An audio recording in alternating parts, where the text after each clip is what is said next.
Oke, balik lagi di channel Briliksi. Kali ini gue mau cerita serem lagi. Oke, langsung aja ya kan. Jadi kali ini gue mau cerita hotel angker di Jakarta. Kamar 717, bre.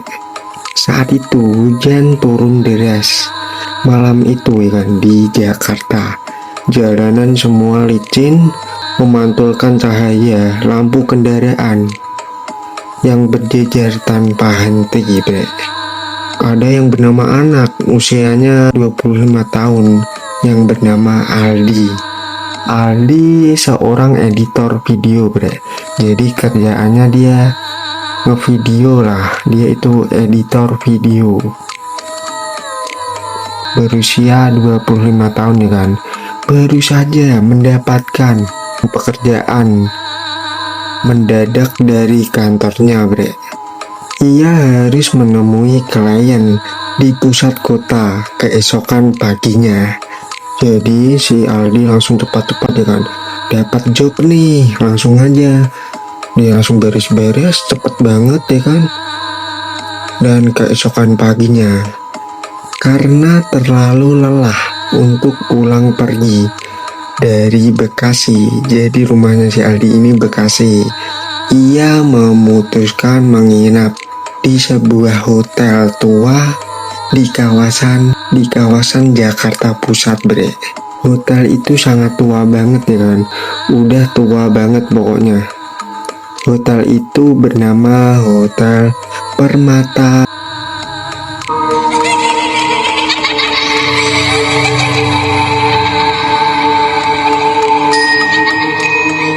Bangunannya tinggi banget, bergaya lama lah. Cat dindingnya mulai kusam, bre. Jadi udah kayak mulai kusam warnanya dan mengelupas. Jadi kayak kagak keurus, bre. Dan di sana itu ada lampu neon, bre, berkedip-kedip sendiri namanya.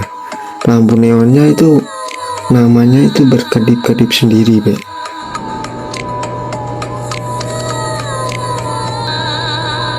Serem banget. Dan pas Aldi mulai masuk gerbang hotelnya, ada dua satpam yang bernama Dimas dan Angga. Si Dimas itu dia sangat senang Aldi masuk ya kan, di hotel tersebut ya kan. Tapi yang si Angga, bre, mukanya itu kayak cuek. Satpamnya itu mukanya kayak cuek, mukanya berubah lah, nggak kayak si Dimas seneng banget ya kan, ada pelanggan masuk ya kan. Si Angga mukanya cuek, bre.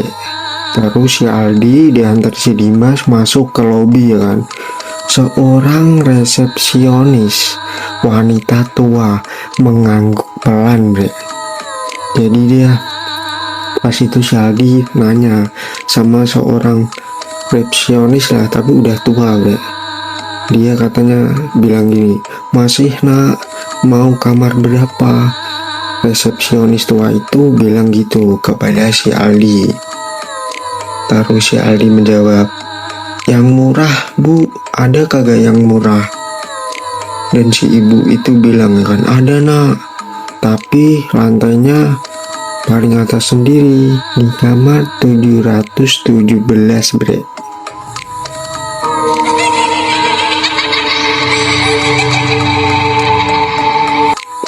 Wanita itu anehnya di sana itu kan agak pakai komputer, bre. Jadi masih manual, pakai buku besar tebal banget.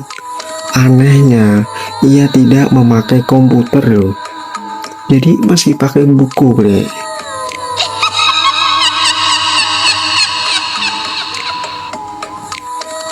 Bukunya itu tebal banget. Jadi hotelnya itu kayak hotel dulu, bre. Belum ada komputer, masa aneh banget kan hotelnya.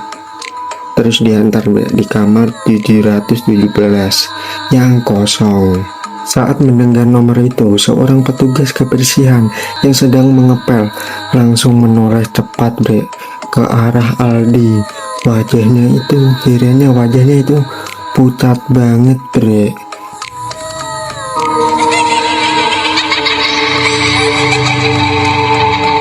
Jadi itu adanya itu pucat.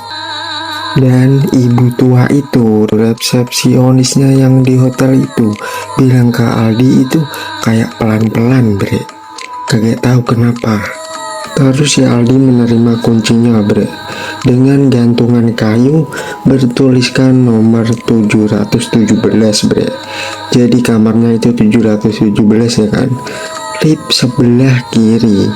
Kata resepsionis tua itu, singkat, lip hotel terasa aneh bre. Jadi lampunya itu redup-redup dan berbau karat. Jadi apa udah lama banget ya kan gak dikontrol bre.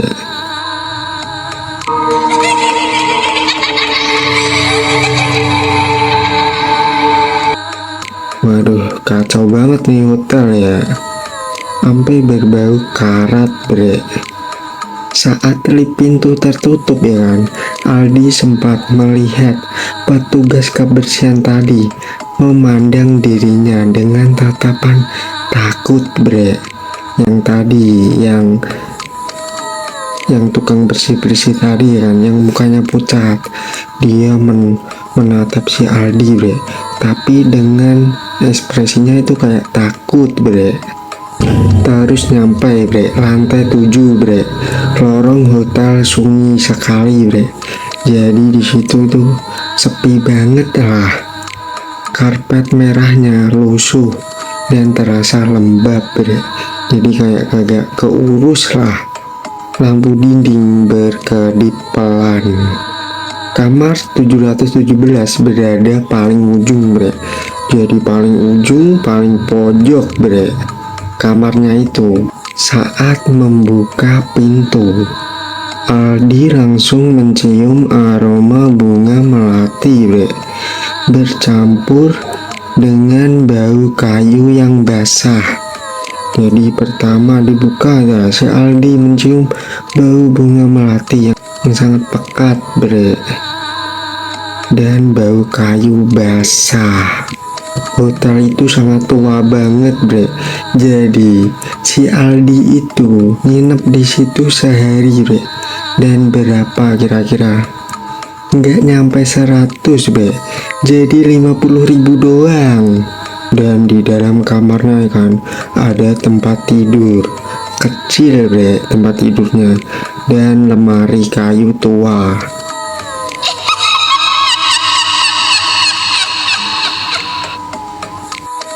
TV, tabung kecil, dan jendela yang menghadap gedung-gedung gelap di Jakarta bre. Jadi itu kecil banget, TV-nya juga kecil, tempat tidurnya juga kecil. Ya gimana lagi bre, 50.000 doang sehari, murah banget bre, di Jakarta loh. Pas itu Aldi langsung mandi ya kan, lalu merebahkan dirinya. Udah capek banget dia bre. Pas itu jam menunjukkan pukul 11.47 malam bre. Baru beberapa menit memejamkan mata ya kan, ada suara yang ngetok pintunya bre. Tok tok tok sampai 3 kali suara ketukan pintu itu. Jadi ketok sampai 3 kali bre. Aldi membuka mata perlahan. Jadi pas itu kan Aldi matanya udah bengep ya kan, udah mau tidur, tapi ada suara yang ngetok-ngetok pintunya bre. Jadi si Aldi udah mau buka pintunya ya kan, buka pintunya, matanya itu masih merem bre, masih gini. Sudah mau tidur si Aldi, malah ada yang ngetok-ngetok.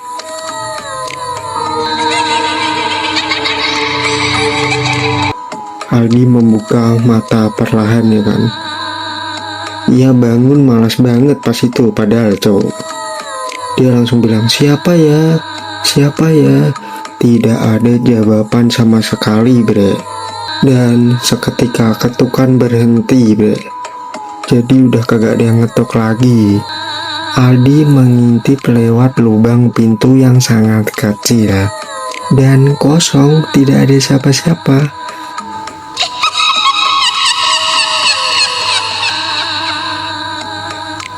Lorong sepi.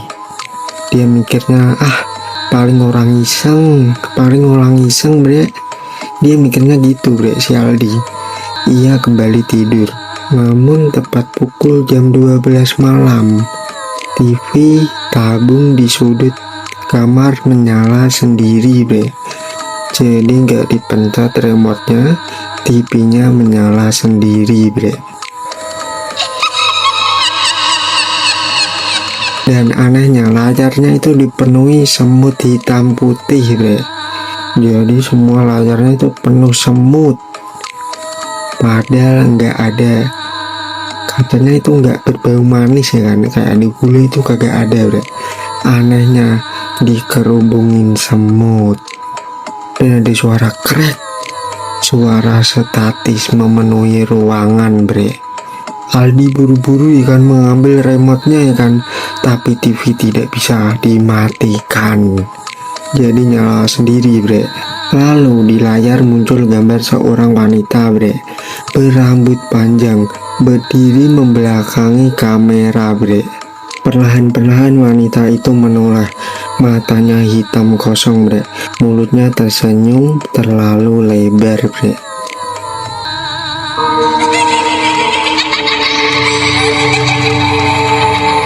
Grup TV mati mendadak ya kan, ruangan kembali gelap bre.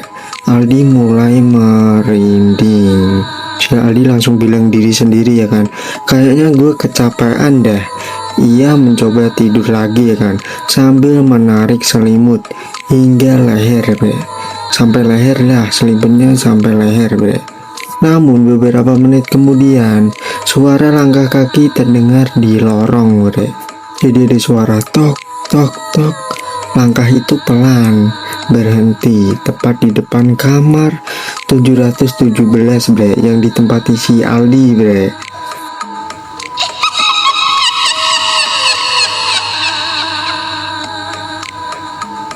Dan lalu terdengar suara perempuan tertawa kecil bre.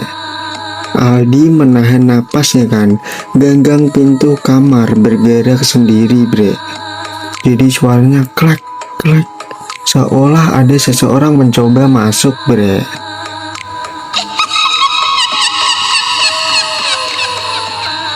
Aldi gemetar, siapa di luar? Terus kagak ada bunyi siapapun yang menjawab. Jadi sunyi banget bre, sepi banget.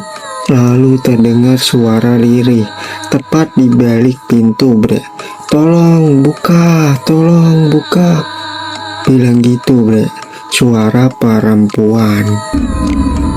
Open the door. I'm your friend. Jadi ada suara perempuan yang pelan menangis bre. Aldi hampir membuka pintu karena merasa kasihan. Namun tiba-tiba ia teringat cerita horor bre yang pernah ia dengar. Jangan pernah membuka pintu hotel saat tengah malam jika suara di luar tidak jelas. Jadi dia sempat dengar film bre, kalau tengah malam itu di hotel ada yang ngetok-ngetok, jangan dibuka, bahaya bre. Dan saat itu ia mundur perlahan, lalu suara tangisan berubah bre menjadi tawa menyeramkan bre. Jadi menjadi tawa menyeramkan bre. Hihihi.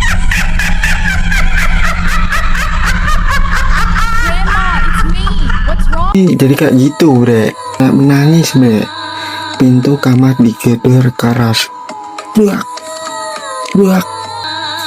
Lampu kamar mati total bre. Aldi panik dan menyalakan senter ponselnya ya kan. Pas itu gelap banget bre, dan cahaya senter ya kan menyapu semua ruangan bre. Untung HP-nya si Aldi ini senternya dari ruangan itu kena semua bre. Jadi lampunya terang banget bre. Ia membeku di sudut kamar. Ada perempuan berdiri menghadap tembok bre. Rambutnya panjang menutupi tubuh bre.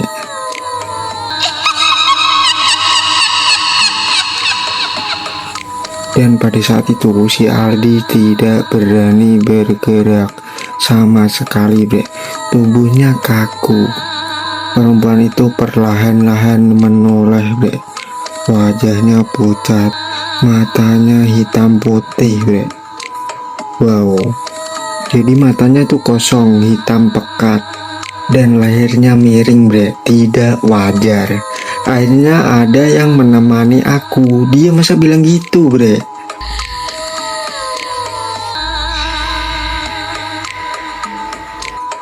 Jadi setannya itu bilang, akhirnya ada yang menemani aku. Jadi aneh banget, bre. Suara itu bukan dari mulutnya, bre. Jadi melainkan langsung terdengar di langsung telinganya si Aldi, bre. Dan pada saat itu si Aldi menjerit dan berlari keluar kamar, bre. Lorong lantai 7 mendadak berubah gelap total, bre. Lampunya yang tadi lumayan menyala lah, lampunya menjadi berkedip cepat, bre. Jadi gini,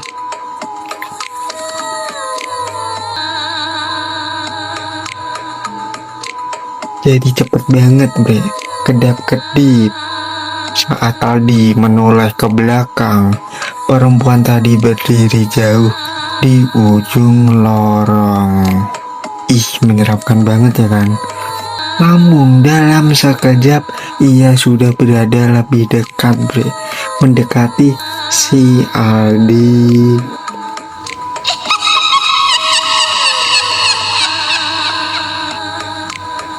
Dan lalu lebih dekat lagi ya kan, sesosok perempuan berbaju putih itu ya kan. Dan paling gokil, paling serem, kakinya tidak berjalan, tubuhnya itu melayang, bre. Jadi pas itu si Aldi menekan tombol lift berkali-kali, cepat banget lah. Ting ting ting, pintu lift terbuka, bre. Ia masuk sambil gemeteran, bre. Namun saat pintu lift hampir tertutup, sebuah tangan pucat menahan pintu itu, bre. Jadi sesosok tadi tangannya ya kan menahan pintu lift itu, bre. Si Aldi nggak boleh pergi. Perempuan itu berdiri di lift, bre. Di luar lift, bre. Senyumannya lebar banget sampai segini nih. Ini segini, lebar banget, bre. Lidahnya menjulur panjang. Wow. Lift akhirnya tertutup dan turun cepat sendiri, bre. Dan lampu di dalam lift tiba-tiba mati hidup, mati hidup, mati hidup gitu, bre. Berkedap-kedip gitu. Lantai indikator berubah aneh, bre. Jadi lantai indikatornya itu berubah aneh, bre. Warnanya itu yang putih menjadi kayak merah-merah, bre. Seperti darah. Dan lampu indikatornya itu kan ada angkanya ya kan, 7, 8, 9, 13, bre. Aneh banget, bre. Padahal hotel itu hanya punya 10 lantai, bre. Dan anehnya sampai ada 13 lantai, masa? Lift berhenti, ting, langsung berhenti ya kan. Pintu terbuka perlahan-lahan, bre. Di depan Aldi bukan lobi hotel, melainkan lorong rumah sakit tua penuh darah, bre. Ih, menyeramkan, bre. Tiba-tiba ada rumah sakit loh, padahal itu hotel. Dan mengerikan, bre. Suara orang menangis terdengar dari segala ruangan. Jadi di ruangan sana, ruangan belakang, depan, samping, ada suara orang menangis, bre. Terdengar suara perempuan menangis.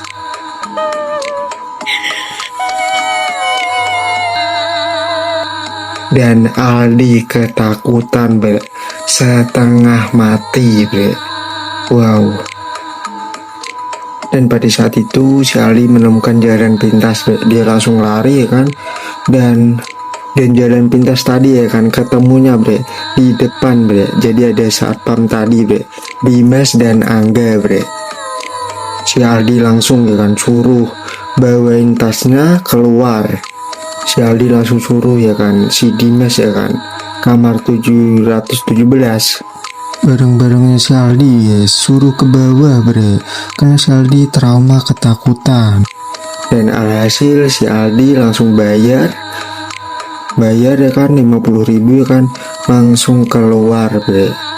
Wow, dia langsung pulang ke Bekasi. Dan trauma itu masih kesimpan di pikirannya si Aldi bre. Wow, menyeramkan bre. Hotel murah berujung petaka bre, isinya hantu semua. Wow, si Dimas bilang kepada si Aldi, emang terjadi apa? Si Aldi diam bre, gak mau jawab bre.